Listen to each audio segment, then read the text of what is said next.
Police সপ্তাহ 2026 উপলক্ষে Gazipur industrial police 2 এর আয়োজনে অনুষ্ঠিত হলো এক প্রীতিভোজ ও সংবর্ধনা অনুষ্ঠান। অনুষ্ঠানে প্রধান অতিথি হিসেবে উপস্থিত ছিলেন গাজীপুর সিটি কর্পোরেশনের প্রশাসক শওকত হোসেন সরকার।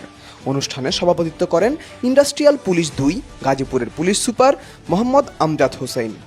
এ সময় প্রশাসক পুলিশ সুপারের কার্যালয়ের বিভিন্ন স্থান পরিদর্শন করেন এবং পুলিশ সদস্যদের সমস্যা, সুযোগ সুবিধা ও কর্মপরিবেশ সম্পর্কে খোঁজখবর নেন।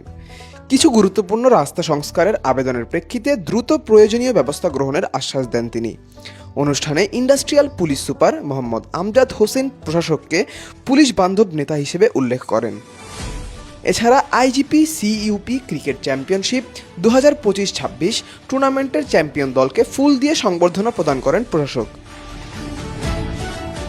প্রশাসক ও আইন শৃঙ্খলা বাহিনীর সমন্বিত প্রচেষ্টায় নিরাপদ, উন্নত ও সেবামুখী গাজীপুর গড়ার প্রত্যয় আবারও উঠে এলো এই আয়োজনে।